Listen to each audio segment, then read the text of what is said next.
Coming up on Roland Martin Unfiltered for Friday, May 10th, 2019. Nation of Islam Minister Louis Farrakhan speaks out about being banned from Facebook and Instagram. We'll tell you exactly what he said last night when he spoke at St. Sabina Catholic Church in Chicago. A Rio Vista, California police officer body slams a woman during a routine traffic stop. That is now under investigation. In our American Worker segment, Delta Airlines, what the hell is wrong with them? They put up a poster saying, don't pay your union dues and go buy a video game console? Really? Y'all really put that poster up? Chaos on the Alabama Senate floor as senators debate one of the strictest abortion bans in the country. And in Georgia, Hollywood is saying, oh, your new abortion bill? We ain't making no more damn movies in your state. We'll tell you who has made that announcement. Also, I talked with the former Tallahassee mayor and gubernatorial candidate Andrew Gillum. We talked about voting. Also, Amendment 4 in Florida and what he is doing to drive at least 1 million new voters to the polls in 2020. Folks, it's time to bring the funk on Roland Martin Unfiltered.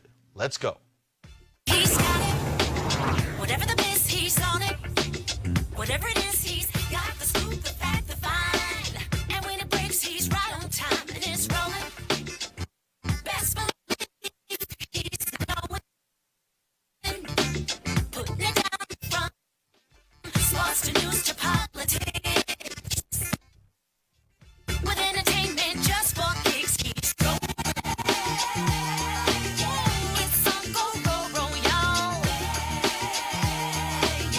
It's Roland Martin, yeah.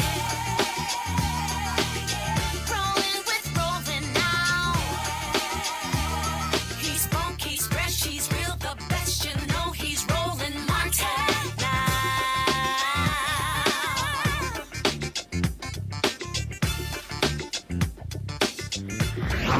Martin.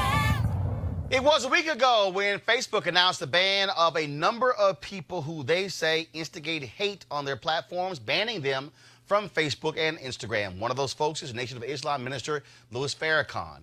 After being silent for a week, he spoke last night at St. Sabina Catholic Church in Chicago at the invitation of the church's pastor, Father Michael Flager. And this is what Minister Farrakhan had to say. And here we are today. Some of us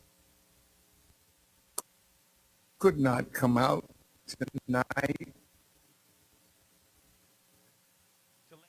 because they did not wish to be censured by those who presently have power to censure. But that power is gradually being taken from you.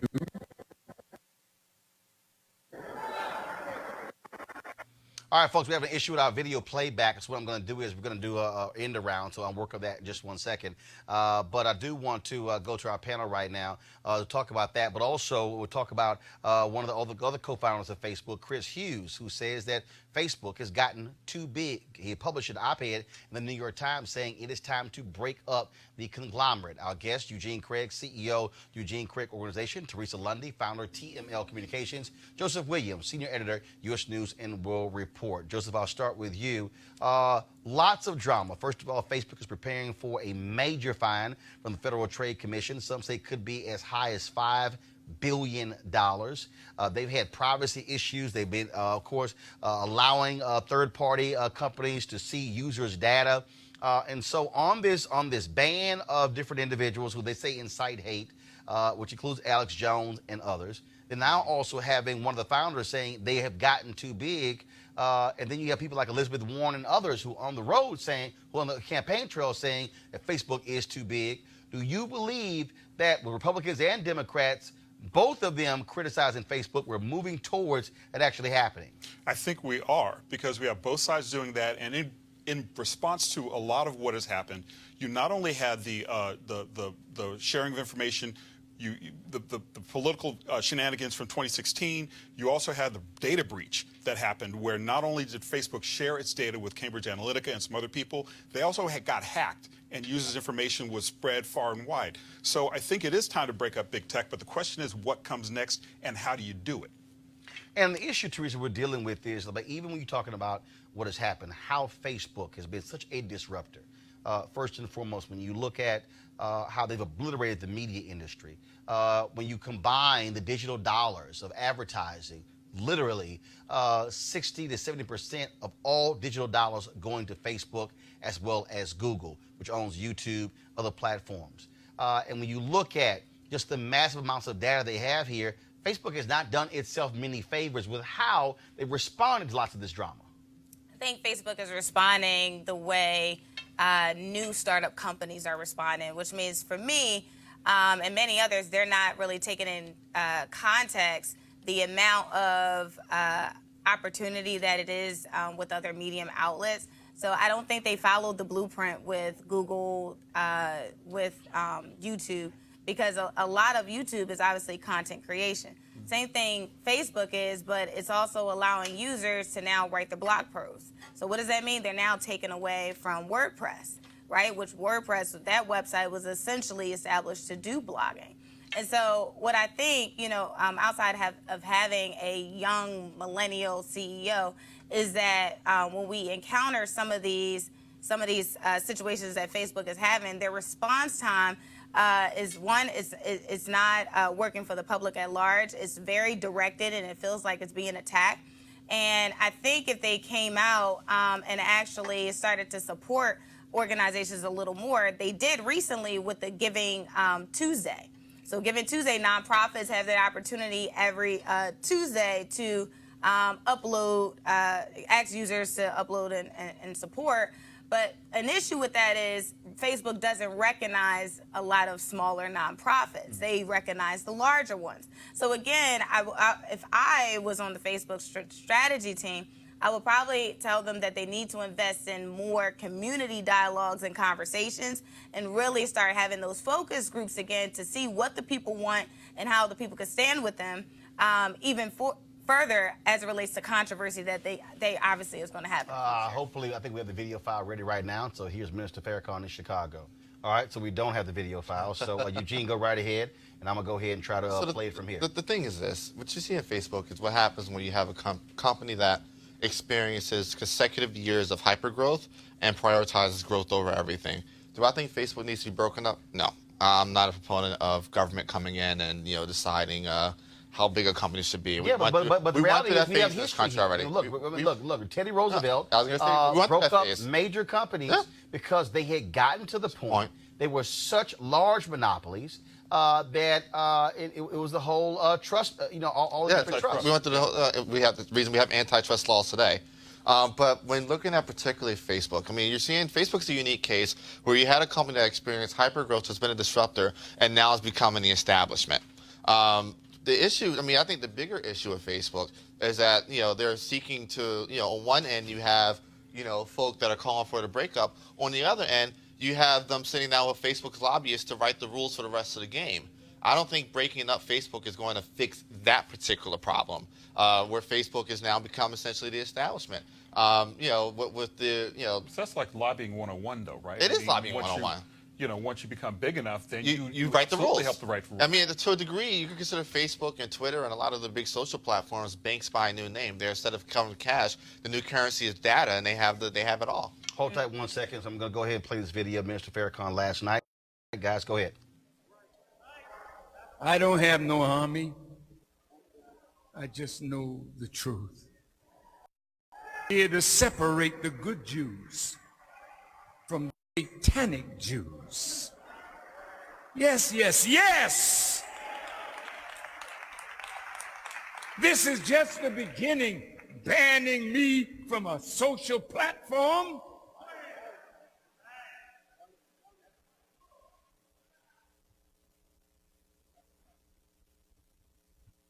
I use that platform with respect.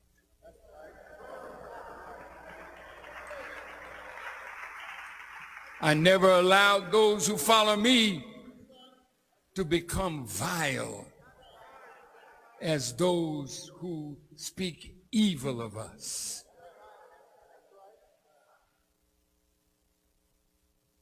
So I am dangerous. And here we are today.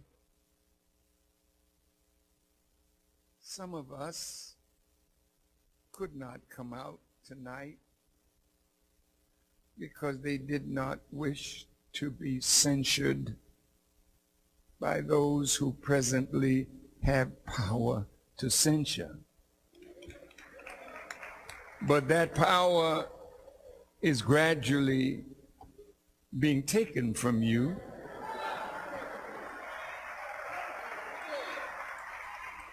And I am so grateful to God that he made me an instrument to bring that end of your wicked system of injustice. Jesus said, I give you this day 2 commandments. And if we focused on those 2 commandments, we can walk through what's happening with Facebook and Instagram and Twitter and the hatred that is shown toward me. If you could dig into those 2 commandments, you can overcome the disease of envy that keeps us divided against each other. I have not said one word of hate. I do not hate Jewish people.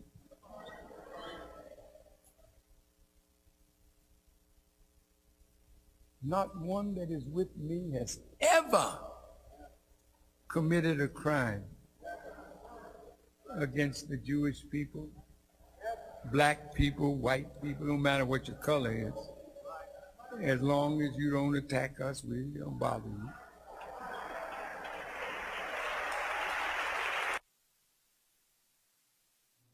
All right, folks, that was the interview there. Again, what is interesting here is Facebook still has not fully explained how they arrived at that decision to ban individuals. I think, look, yes, you can make that call, but it's still worthy of an explanation. Yeah. So you know what crosses the line. I mean, I'll say this. I think with a lot of the other... Or is this like porn in the Supreme Court? You know it when you see it. Right. Yeah, I think in this particular case, I think that with most of the individuals on that list, like Alex Jones and others, it's kind of cut and dry. When it comes to the Minister Farrakhan, what he's become is a lot of folks go to when they want equilibrium. When Senator Scott, wrote his article on the climate of our country, he used Minister Farrakhan for equilibrium, and I think that's what Facebook did here. Has Minister Farrakhan said some anti-Semitic things? Absolutely. Some indefensible things? Absolutely. But if there was a way to scale, I think, if I'm looking at a Jacob Worrell or a Alex Jones or some of these other far-right individuals who, are just pure white supremacists in their blood, cut and dry, I don't know if I necessarily put them on the same levels as Minister Farrakhan, but I think this is Facebook looking for some level of equilibrium. You got to think about this, put in further perspective. This time last year, Facebook was sitting down with folk on the right, about quote-unquote conservative censorship. So it's not as if Facebook hasn't taking the opportunity or bended the knee to the conservative movement and their bemoans. But see, I don't know. I mean, you're absolutely right that Farrakhan's a complex picture, but the lack of a clear and decisive standard, I think, is going to bite them in the end. I agree. I mean, I don't think that you can just kind of toss Minister Farrakhan on the pile and call it a day. I mean, and at the end of the day, I mean, he's done And he's a very complex figure, and he has advocating for African Americans and not against white people per se. I mean, he's not commanding his people to go out and kill. You know, and I think that part of what Facebook is facing here, I mean, not only in trying to bring some equilibrium here, but their lack of a clear standard. If he decided to sue, I mean, you know, it's well, I mean, I will say this: that even if he decided to sue, I don't think, you know, the First Amendment doesn't apply to private companies. No, but there again we get the argument about how powerful Facebook Right, has and that's become. the piece. And Right, how powerful is so it? it's reached the point that you might be a private company, but you control so much of the discourse and so much of this communication landscape. That's why there are people who are saying that a Facebook or a Google, they are damn near getting close to being a utility. Yeah. Well, and there's a lot of talk about that, regulating them as a utility. So, I just think that, again, from their vantage point, the question is going to be, when do you reach a point where you're so big, but you still might want to explain why somebody actually And I got think banned. So. Minister Farrakhan actually mentioned that at where was he at? State Sabine in Chicago. He mentioned that there. He said, you know, I want everyone to take out their phones and go Facebook Live. Well, and there you go. And so he literally put Facebook to the test. He's, you know, wanted to test his limits, and none of them got removed. But again, if you don't have those standards in place, if you don't have better practices in place in order for your company to go to the next level where you are actually telling people this is why we took you down, then you're going to have everyone, you know, from celebrities, from influencers are going to be putting Facebook to the test, which ultimately, like you said, I mean, it's already happening. I mean, you know, Facebook itself, you know, is divided on multiple platforms. But Facebook, the platform, is a dying platform right now, and you know, Instagram's starting to slow down quite a bit to the point where, well, you can look them up. Where to the point where now they're testing not even having likes and comments on content. And so they're looking for creative ways to stay alive. It's WhatsApp that's driving them. Yeah, but who owns WhatsApp? Facebook. There you go. So I'm like, that's my point. That's my point. I'm just saying, y'all. Okay, folks, let's go to this story here out of California. Let me know if y'all got the video, folks. Rio Vista Police Department. In Rio Vista, California, the police department launched an internal investigation after seeing cell phone video that shows an officer body slamming a woman to the ground. Roll the video. And you shouldn't be touching her. You're manhandling my daughter and you shouldn't be touching her? Really? Back up. No. Back up. No. Back up, man. Get him off my daughter. Get him off my daughter, man. Don't talk to me like that. Get him off my daughter. What the f? Are you serious? Are you serious? Are you serious? They just slammed. He just slammed her. Mom! Mom! Mom! Mom! Stop! Mom! Folks, this happened during a routine traffic stop. In addition to the cell phone video, police released body cam video. All right, so let's go with the body cam video.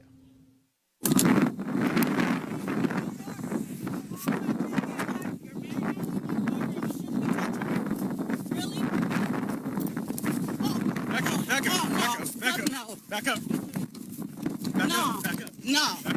Get him off my daughter. Get him off my fucking daughter now. Don't talk to me like that, man. Get him off my daughter. No. Get him. No, you're not. Don't. All right, now, but see, this is one of the things that I keep saying, okay? I want you to roll that again, but here's the piece. You hear the cop say it, don't talk to me like that. Right. I'm sorry. First of all, there's nothing that says a cop can't get cussed out, all right? There's nothing. Actually, it's a protected right that you can cuss a cop out. There's nothing that says a cop cannot get cussed out. But to sit here and so she's watching her daughter get body slammed, and his concern is, don't talk to me that way. Here's the body cam footage again.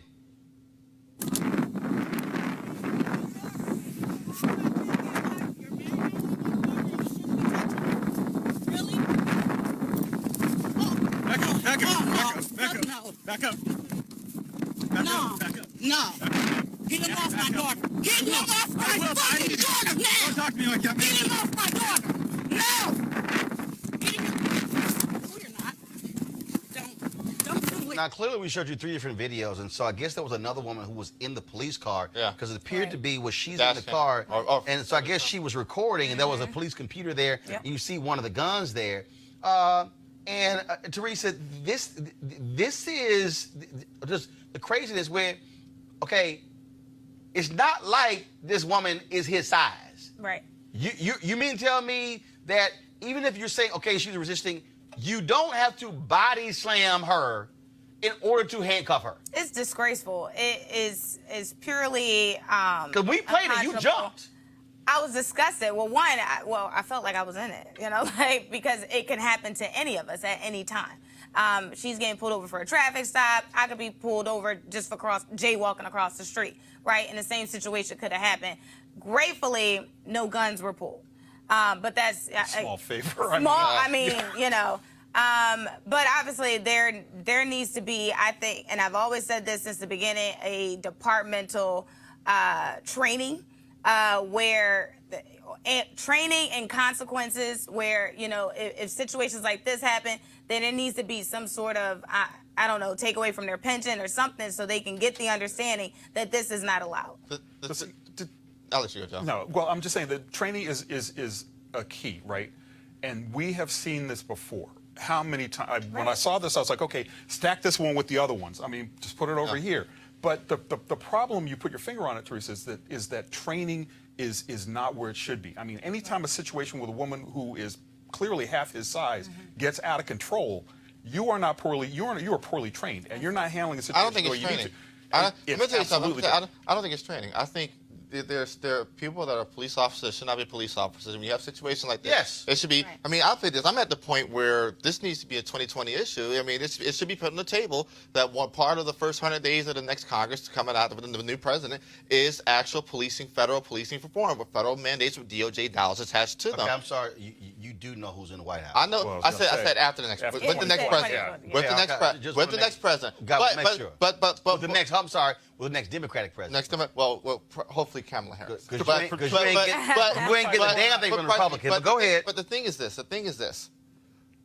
The one constant in all of these situations is police interaction that did not have to happen. There has to be a transformation in this country of what happens with police. There needs to be there's routine. There should be no such thing as a routine traffic stop. I think the scope of what police should be able to stop you for needs to be extremely narrowed down. No more. I mean, it's something. You have broken tail lights, traffic. The blinkers turning into full-on body slams and But deaths. see, it goes back to training again because Yeah. they are stopping these people for a very clear and specific reason. And let's be clear. And they're stopping them because they look the way they think somebody who is suspicious looks, I right? think it's training and And- it's vetting. Because the reality is, you're right. There are some thuggish cops who have no business being on the force, and they get off on this, and they know with a badge and a gun, they have license to do that. Final comment. Again and again and again, because you have small departments like this, where you have a situation like this, internal investigation, maybe they do a serious job, maybe they don't, one way or the other. That uniformed officer can go someplace else and do the You same got to thing. pull a license to police. Exactly. There needs, Yeah. Let's remember, there needs to be a federal database of bad cops. But wait for With that. that I mean, federal- don't the hold your Internal breath for that, Affairs man. Bureau. The Department of Justice tomorrow can start a federal database of cops that have been convicted, cops that have been involved in this violent one. situations. Don't hold your Not breath this for one, that one, but man. the next one. Not even the next one. I mean, I the wouldn't- culture is too entrenched. You have to make it an issue. But the problem is, when you have politicians who want the endorsements of police absolutely. There you go. that's what you got going. Going to a break. We come back.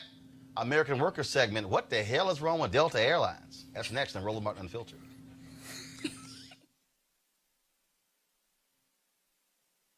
You want to check out Roland Martin Unfiltered? YouTube.com/Roland S. Martin. And subscribe to our YouTube channel. There's only one daily digital show out here that keeps it black and keep it real. It's Roland Martin Unfiltered. See that name right there? Roland Martin Unfiltered. Like, share, and subscribe to our YouTube channel. That's youtube.com/Roland S. Martin. And don't forget to turn on your notifications so when we go live, you'll know it.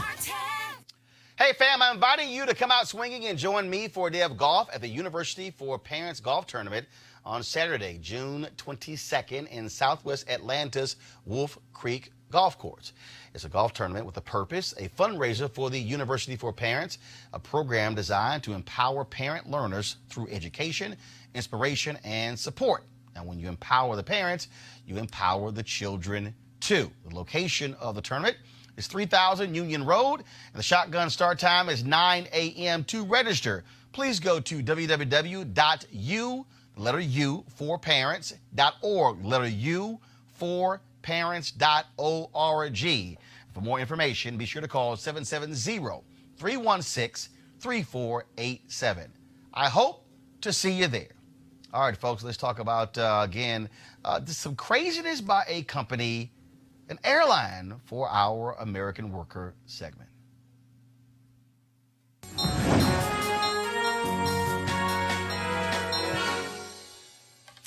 And, of course, if you could ask me, they are the sponsor of this segment. So check this out. Delta Airlines sent out flyers encouraging their employees to spend their money on a gaming console instead of union dues. Yeah. Delta has a website called Don't Risk It, Don't Sign It, that advises employees against signing their union card. Do we have the poster? This is the poster they actually made, y'all. They spent money on this poster. Union dues cost around $700 a year. And it says a new video game system with the latest hits sounds like fun. Put your money towards that instead of paying dues to the union. Delta should smack the hell out of the dumbass who literally thought of this, who used money to print it and then post it. Or who hired the PR firm that did that work. Nah, that looks internal. I don't think that's that's somebody that's out of touch with the culture right there. There are a lot of things you can spend $700 other than a off-brand games. But you're saying, well, now, hold on, wait a minute. So you want me to not pay my union dues, and your idea is a gaming console when the people who are in a union are trying to get pay increases or healthcare increases, and you're saying, yeah, just play video games. It's ridiculous. It's absurd, man. I mean, and the fact that somebody did think it up and that it got green-lighted. I mean, never mind who came up with it. Whoever green-lighted that thing, and it's all of a part, right? I mean, corporations have been attacking unions for years. I mean, the American level of union membership has gone down from 30s some odd in the 1970s to about 5% now, and further declining. But what people don't really understand, what African-American unions workers kind of get, but needs to be more brought out to the fore, is this is how we made the middle class, right? This is how my parents got into the middle because of a union. You know, my daughter's going to college because of a union. You know, and to be as insensitive and frivolous to put it on a poster that suggests you get a game, it's mind-boggling. It's war. This is war. It's war. There are no rules in war. It's give me every advantage possible. And if I'm Delta and I look at my baggage handler and the folk on the ground and the average a male average age of 18 to 30 or whatnot, I can't put on the poster board, oh hey, go spend $700 at a strip club. What's the next best thing? Go spend $700 on your Xbox, PlayStation, Madden, and 2K. It's war. It keeps the dollars out of the union. It keeps folks from signing up for the union, which then weakens the union hand when coming up and negotiating against Delta. But see, what also is interesting is it's just bald, right? I mean, before it was a little subtle. Yeah. Now it's just like, don't buy the union. It's war. Yeah, it is war. It's not a cold war. It's a hot war. It's a hot war. That's what I'm saying. The culture has evolved to such a point that. But it's nuts. It's just nuts. It is nuts. And speaking of war, the continuing war by the right when it comes to abortion in this country, the Alabama Senate, folks, postponed a vote on what would be the country's most restrictive abortion ban. It removes an amendment that would allow exceptions in the case of rape or incest. But it also, what it would do is, it would literally cause for a woman to be in prison up to 99 years in prison for having an abortion. Now, chaos broke out on the Senate floor in Alabama when the rape and incest exemption was removed without a roll call vote. Senate Majority Leader Bobby Singleton shut the whole thing down. The eventual goal is, of course, to challenge Roe v. Wade in the Supreme Court. Y'all, this actually happened on the Alabama Senate. Watch this absolute abuse of power. Mr. Chambliss, all those in favor say aye. No, Any opposed? Motion passes. Committee amendment is tabled. Senator Chambliss. There was no motion. There was no motion. There was a motion. He made a motion. He didn't even make a motion, Mr. President. Hold on, excuse me. He did not make a motion. He made a motion to He did not table. make a motion. There was no motion from the other side. He made a motion to table. Senator. Heck no. Hey. He didn't even make No. a motion.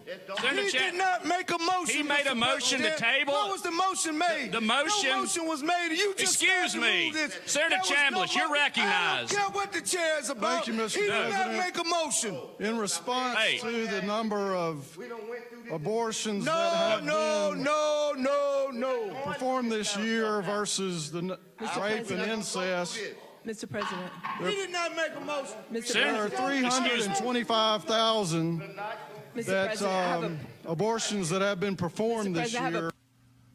Now, in Georgia, the governor has signed a heartbeat bill that also bans an abortion after 6 weeks. Many folks have been opposing that. A lot of women who are pro-choice, saying that, well, first of all, that means that if you're a woman and you're 2 weeks late from your period and you discover you're pregnant, 6 weeks has passed. 3 Hollywood production companies, they've announced, David Simon, of course, the creator of The Wire, and 2 others, they've announced they will not be doing any movie productions in Georgia. Actress Elisa Milano was in Georgia protesting this bill before it was actually passed and signed into law, and many other Hollywood folks as well. Georgia makes a lot of money each year off of Hollywood productions. The question is, will it have an impact? Go to our panel here. The Alabama governor has been very clear. He wants this law in Alabama passed. The right wants the Georgia bill passed because they want this case to go to the Supreme Court and for this Supreme Court to rule on Roe v. Wade. That's what this is all about. This is the holy grail. The 2 things that white conservative evangelicals care most about are getting rid of Roe v. Wade and getting rid of same-sex marriage. That's been their focus. That's why they don't care what Donald Trump does. That's why they're packing justices on the Supreme Court. That's where they're packing the federal bench. They've just today, for the 4th time in history, in all this year, the Senate has moved federal judges where both home state senators said no to it. And all 4 have happened this year. They don't care. They are in a hurry to put as many far-right federal judges in order to affirm these laws. Yeah, the thing is this, and you know, I have some folk already questioning my conservative credentials, but the thing is this: I think day one of the next Congress for the new Democrat president, there needs to be an expansion of the Supreme Court. Day one. These cases aren't going to make it to the Supreme Court within the next 2 years. It's just the way the court's set up. Take maybe 80 cases a year or something like that. These cases aren't going to be in the next batch. So which means they're going to get pushed into 2021. On day one, whoever's Joe Biden, Kamala Harris, whoever, day one, the first thing after the cabinet's approved and confirmed, the very next thing, you need to throw another 5, 6, 7 justices up there. The Constitution does not limit our Supreme Court to Go from 9 to 14? You go to 9 to 14, 9 to 16, 9 to 20. I don't care. But I think that when it comes to the interests of women, the interests of black people, the interests of the future majority of this country, you need a Supreme Court up there that's going to protect those interests. Teresa, again, this is all white conservative evangelicals care about. Yeah, it is. And kudos to that elected official who actually spoke out. And I'm glad that obviously it was on camera, you know, because more of this needs to be shown to the forefront. First of all, before you continue, there are only 4 women who are in the Alabama Senate. They're all Democrats. So on the Republican side, there are no Republican women in the Alabama Senate. And so when these decisions are made, as such, there's no room for. There are white men making the decisions. Again, there's All no white men. pro-choice. It's crazy. There's no pro-choice. There's no Republican decisions. benefit There's no from consideration. Right, and they probably did benefit from abortion. I mean, you just had a doctor there on the stand saying, you know, I performed X amount of abortions. Then just change your profession, become a gynecologist. You know, but for him to kind of just be, you know, like that was kind of like their focal point as it relates to the other conversations when it passed. I think, you know, that this was a telling moment, and now it's like, okay, so now what other states going to do, seeing this injustice happen into Joseph, money. If you're Georgia and all of a sudden you start losing billions of dollars because Hollywood pulls out, the question then becomes, will you see that pressure apply to other companies saying don't relocate your industries there? The question then becomes, of the industries that are already there, will people be bold enough to say fine, start boycotting those products?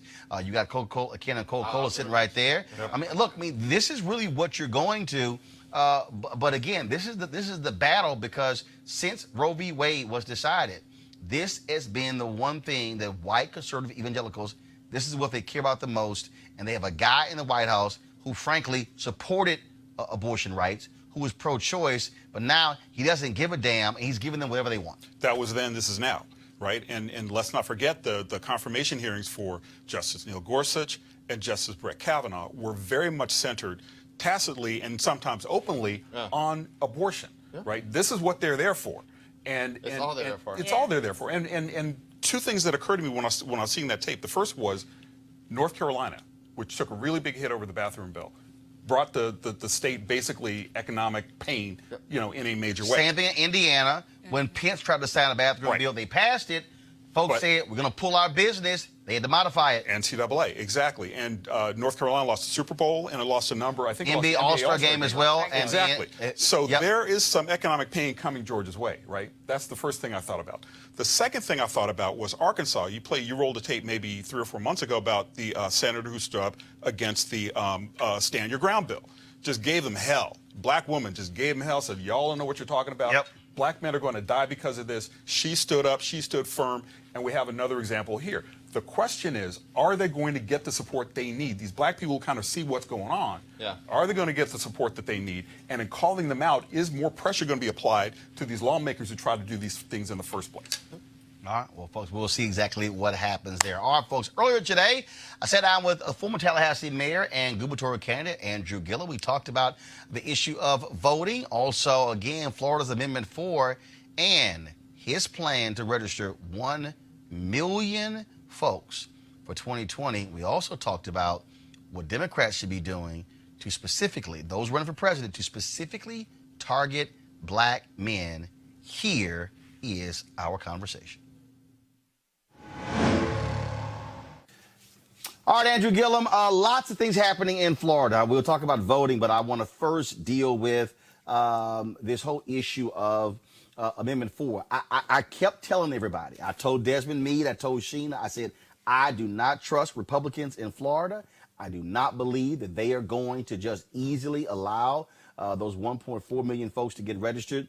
And it's no shock that we're seeing Republicans push forward this bill. And of course, Ron DeSantis, the guy who you ran against, said he is going to sign it. They do not want to accept the will of the voters when it comes to extending voting rights to formerly incarcerated. Yeah, I mean, Roland, they're doing exactly what we expected they would be doing. And, with all due respect to all those who held out hope that Republicans would do the right thing and lavished praise on DeSantis when he first came in because he didn't look as bad as they thought he was going to be. Well, I always kept telling people when they were asking, well, how do you think the governor's doing so far? I said, it's too early to tell. My grandmama used to say the proof is in the eating of the pudding, not in the pudding itself. So he's got to make his way through a legislative session. We don't know what kind of bills are going to end up on his desk, and we certainly don't know what they're going to do with them, right? So everything from now arming teachers to ripping away money from the public education system to the shredding, in my opinion, of Amendment 4 by adding what is equivalent to what I believe is a poll tax, by adding fines, fees, restitutions as a condition of being able to get out there and register to have your rights again. Now, Roland, in the state of Florida, in order to make it onto the ballot, a constitutional amendment to make it onto the ballot, the language must be approved by the Florida Supreme Court. And they go meticulously through every line, every sentence, making sure the intent is extremely clear to the voter, making sure that there's only a single issue. Well, in this case, they went through that process. And Roland, nowhere in the language was there a requirement for court fines and fees to be added as a condition in order to have your rights restored. So the Republicans, wanting to keep that 1.4 million people from being added to the rolls, basically added what is equivalent to a poll tax. And if we are to believe the Brennan Center for Justice's report, which basically said that when those fees and fines are added as a condition for reentry into society, that only 3% of those former felons are actually going to be able to meet that barrier. So if those numbers are to be imposed on Florida's 1.4 million, you're talking about 97% of the people basically not being able to participate in the process. And that's a nullification of Amendment 4. Amendment 4 got more votes than I got. It got more votes than the governor got. It got 65% support of the people of the state of Florida. And yet, in broad daylight, they have undermined the will of the voters, adding a poll tax, which we got rid of in the 1800s. But it's no shock, because if you look at Utah, if you look at Wyoming, you look at, I think, Montana, if you look at Michigan, there are multiple states where there have been voter initiatives, Missouri, where the voters have passed initiatives, and Republican state legislatures and governors have said, we don't care, we're going to undo what you, the voters, actually just voted for. Yeah, listen, man, this is naked politics.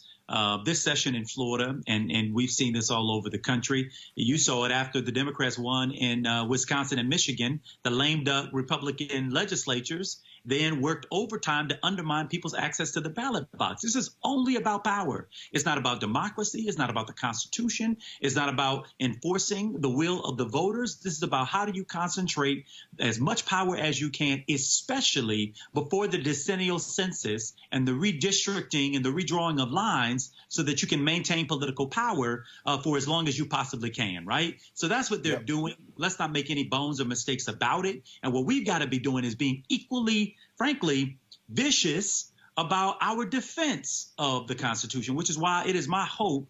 One, I'm holding out hope. Maybe Governor DeSantis and some of his friends may be able to prevail on him, that this is not in the best interest of the state of Florida, and maybe even his own political interest. Recall, Roland, that maybe upwards of 60% of these folks are white people. All of these folks that are getting their rights back are not necessarily going to be Democrats. We don't know that yet. We're in favor of it because it's the right thing to do. That's why Democrats are in favor of it. But what they're saying, because after January 8th, and they saw that the surge of people registering were black men coming out of supervisors of elections office saying, for the first time in my life, I feel seen. For the first time in my life, I feel heard, and it terrified them. And so for whatever gain they could possibly get from reenfranchising those people, they don't want to take the risk of also us adding new people to the role that can create an X factor and throw in jeopardy their majorities. Well, this is why I have been trying to make this argument to civil rights groups and others that we have to expand this conversation when we talk about voting rights. I believe, and look, rightfully so, fully understanding Voting Rights Act 1965, understanding the impact, where African Americans have stood on this whole issue of voting rights. But what we're seeing Republican state legislatures, Republican governors, Republicans in the House and the Senate, Republican presidents.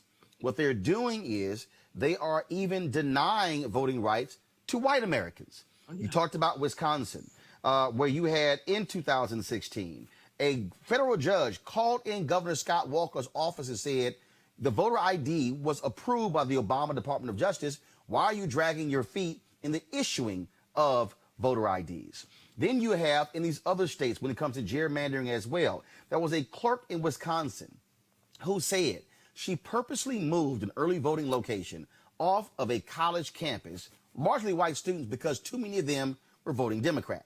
Moved it to an out-of-the-way location with a small parking lot, hard to get to. What we're seeing is young white voters disenfranchised. We're seeing elderly voters disenfranchised. And so we've got to issue the clarion call to white folks. This ain't just about us. You are also getting screwed, and you better be in this fight. In fact, the Ohio law that went to the Supreme Court that purged the list, where a guy said he was taken off the list because he had not voted in a couple of cycles. That was a white man who filed that lawsuit. And so I think even with Amendment 4, we got to say to white folks, hey, black folks have been fighting this thing. Y'all getting screwed too. Y'all got to get in this fight. Yeah, it's interesting you mentioned that, Roland. I testified earlier this week at a field hearing that Chairwoman Marcia Fudge held down in Broward County at the start of the week. And Congressman Alcee Hastings was there. And I mean, the man is the dean of the Florida of the Florida delegation and knows well these tactics. He said in front of that committee room, listen, black people for 200 years, add to it 400 years, have had to deal with these kinds of, struggle after struggle, suppression, marginalization, being discounted in the process, he said, we're going to persist. But this impacts also white voters, as you have already indicated. Do you know that it was Parkland, Florida, a pretty white area of the state of Florida, obviously where the Marjorie Stoneman Douglas shooting took place? It was the 18 to 25-year-olds whose vote rejection rate was higher than any other area in the state. These were young white voters who had, the suppressive tactics of the right come down on them. It is the Florida legislature. It was us,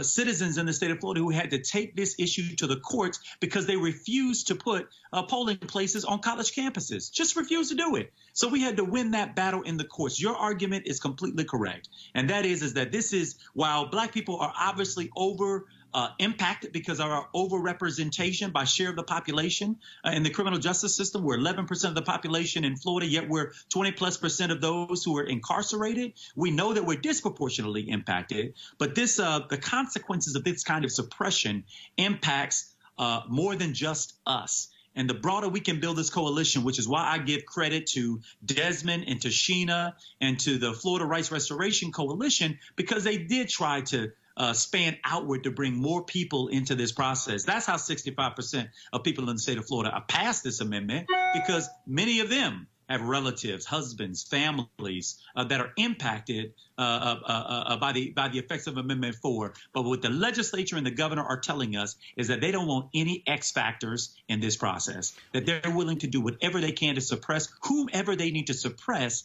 in order to maintain their majorities, their narrow majorities. Let's talk about the initiative that you are launching in Florida. It's somewhat similar to what Stacey Abrams did in Georgia. So explain to folks exactly what this is and the impact you want to have, not just on the 2020 presidential race, but what people need to understand, those state representatives, state Senate races, yes, those school district races. Republicans have a supermajority in Florida, largely because of gerrymandering. And so talk about that initiative. Yeah, so to your last point, I want to pick up on this. The majorities that Republicans hold in the House and in the Senate and the Florida legislature don't make sense when you consider what happened in the last gubernatorial and U.S. Senate race.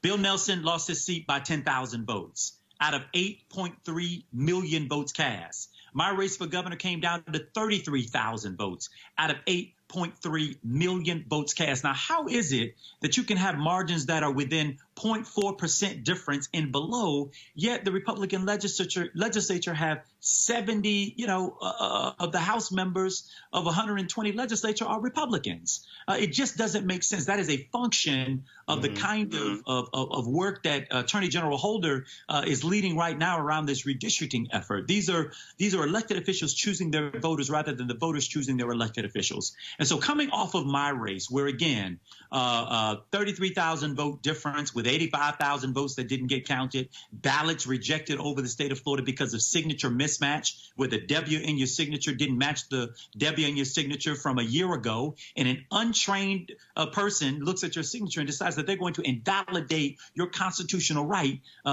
based off of that, right? Federal judges were very clear in the recount process that Florida needed to change that law and that it needed to get a cure process in place that was universal across the state of Florida. So they've already got the law on their side, right? Now what we've got to do in Florida is we've got to get back to our basics. We got to get back into our communities, back into our neighborhoods, talking to our voters further out than 6 weeks before an election, so that they know that we're there with them in election cycles and outside of election cycles. And so what we've committed to is registering 1 million voters in the state of Florida. Now, without the 1.4 million former felons returning citizens, we got 4 million eligible unregistered voters in the state of Florida. 4 million? Right?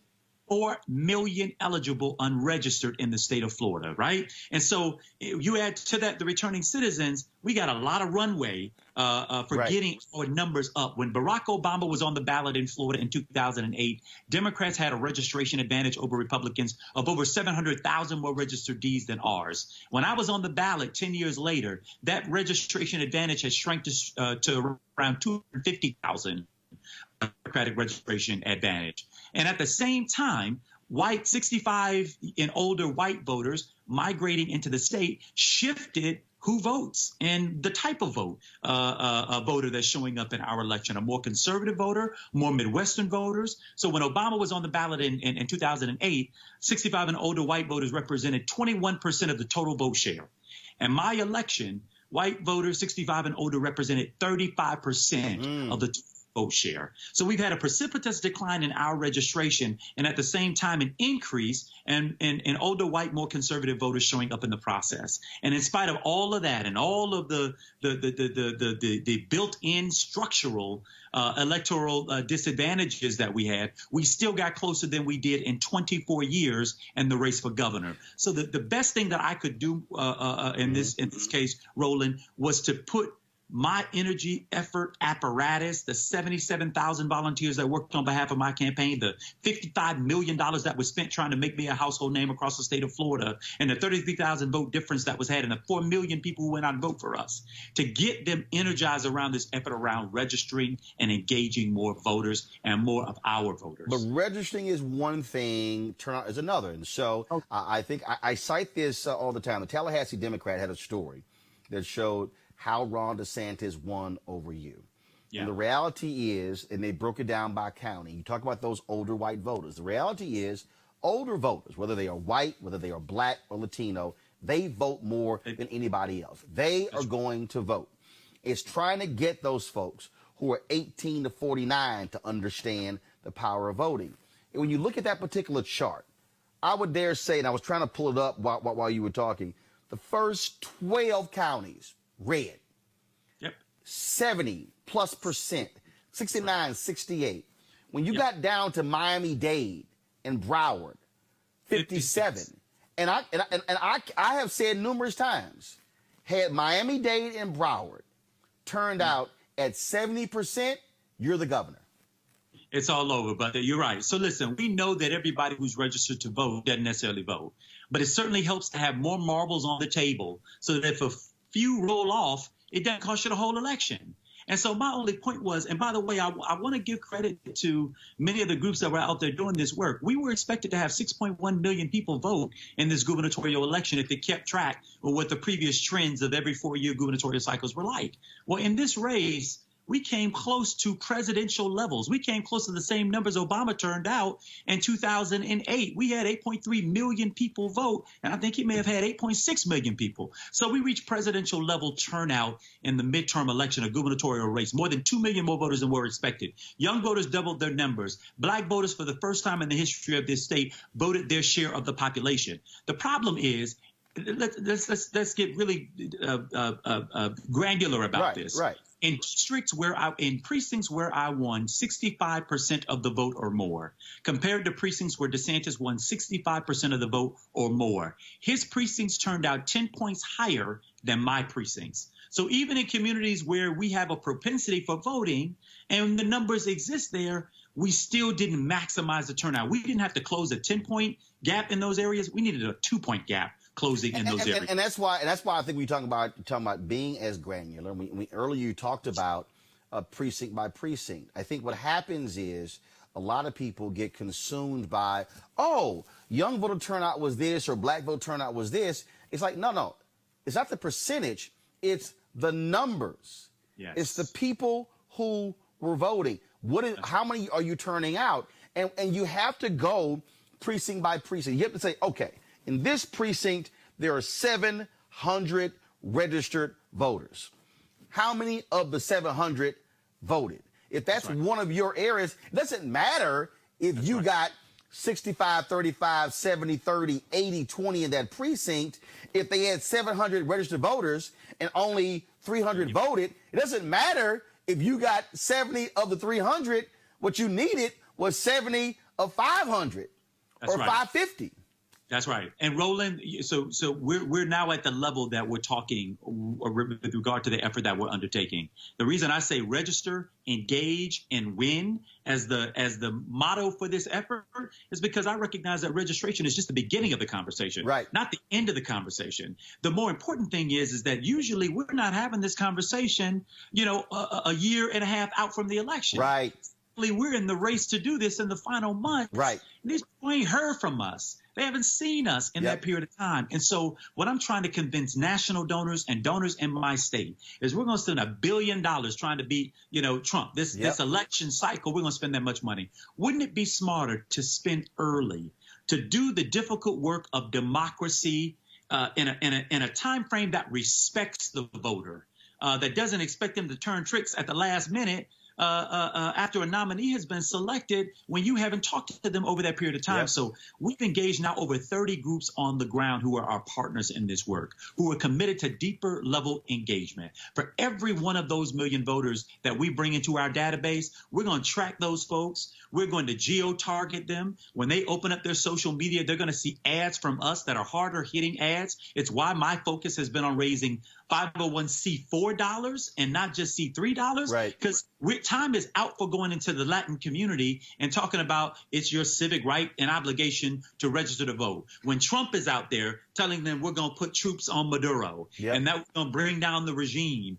and speaking very, very plainly and politically to them about why it is in their interest to vote for him. We've got to be able to raise the kind of money that allows us to speak politically, hardcore. So while Donald Trump is out there saber rattling for Venezuelans, he has yet to extend TPS to Venezuelans who are fleeing the Maduro regime coming into Florida. So if he means to protect you, then let's hold him accountable for doing that. But who's going to tell that story? Who's going to communicate with the voters after we register them to let them know that this guy is not for you? He's for making you a prop in his rally, but he's not complementing that with the public policy that makes you whole, that sees you, that will represent and respect you when they hold office. So the totality of this work is registration, engagement, and then we turn them out to win, not just for 2020, but beyond 2020. I want to run this by you. There was a 9-point gap between black women and black men who voted for Donald Trump and Hillary Clinton.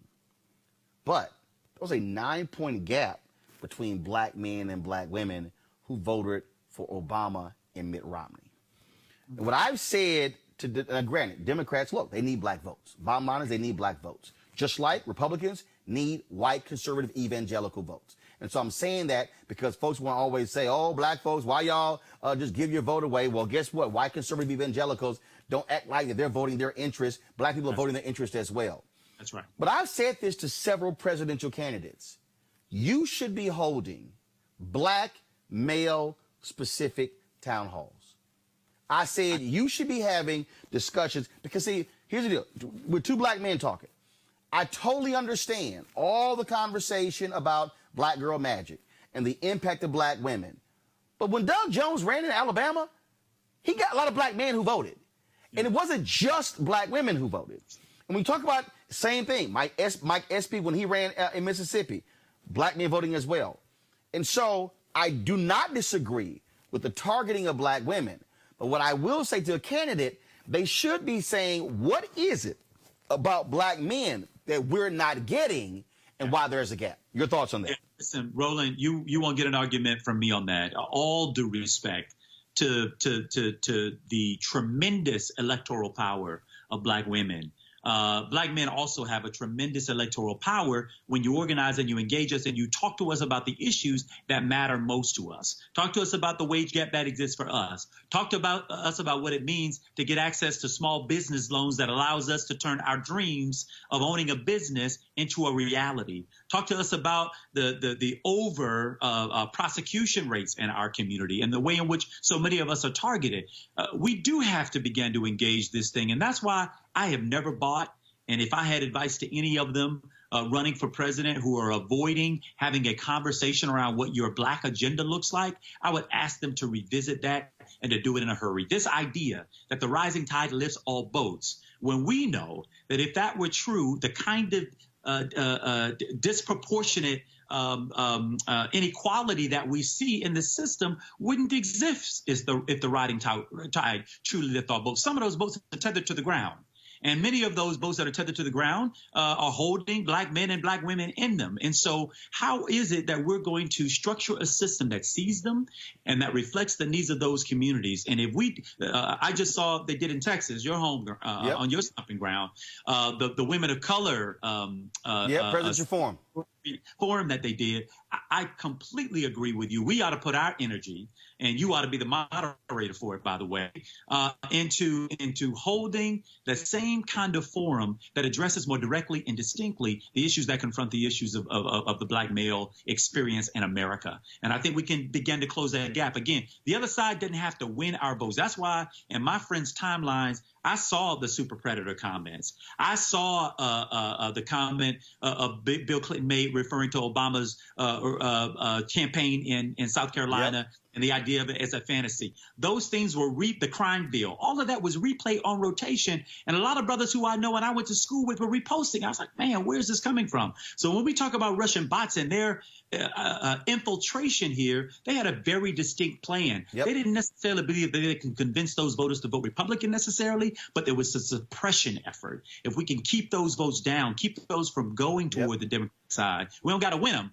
But the truth is, we got to lose them less. And that means keeping some of us out of the arena. If we do that, I think it could play a very, very tremendous role in helping to motivate more men of color to participate. Well, I'll tell you what, Andrew, when it comes to this issue of voting and mobilization, it is about fighting, is understanding public policy. And what I keep telling people, I've never self-identified as a Democrat or Republican. I look at issues. And the reality is, when you look at the issues that are being driven by Donald Trump, driven by Republican state legislatures, it has a negative impact on African Americans and I see the Republicans. That's why you're not going to get black votes. But we've also got to just connect the dots to people to get them to understand how all these things are interrelated and how it impacts their life, as opposed to them saying, "Oh, I don't really. This really doesn't matter to me." When in fact, every single decision impacts them in a unique way.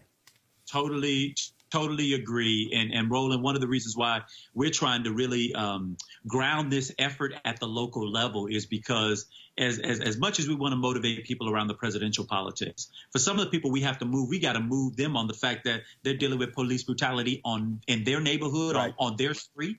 That they're dealing with a mayor that they disagree with who doesn't necessarily reflect them. They're dealing with a school board. They're dealing with a county commission. And so our ability to help relate voting to how it changes and impacts on people's everyday lives is critically important. I carried Sanford, and we flipped a lot of that area largely because there was a black woman for the first time running for mayor in Sanford, Florida, in an area that got woke up after Trayvon Martin. There you go. And the combination of me at the top of the ticket for governor and a woman running for mayor in that area helped to really transform and created the kind of energy that was necessary. So the local piece of it, we got to ground this at a level that people can see their very lives reflected in the issues that are being decided. They already know Donald Trump is uniquely unqualified for his job. But the truth is they felt like they were doing bad before him. They're doing bad through him. And they don't necessarily believe that they're going to do better whichever way it goes, Democrat or Republican on the other side. So we've got to now convince them that is not true and that we got the policies to answer those questions for them. All right. Andrew Gillum, I appreciate it, man. Thanks a lot. Thank you, brother. Wishing you well, man. Keep the voice loud. Will do.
want to support Roland Martin Unfiltered?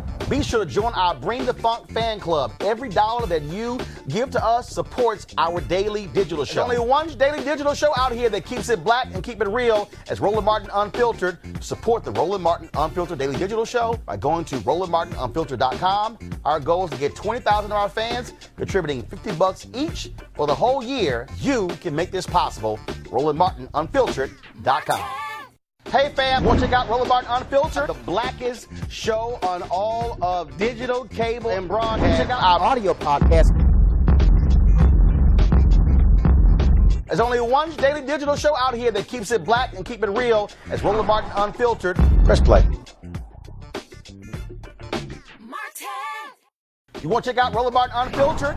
YouTube.com/Roland S. Martin. And subscribe to our YouTube channel. There's only one daily digital show out here that keeps it black and keep it real. It's Roland Martin Unfiltered. See that name right there?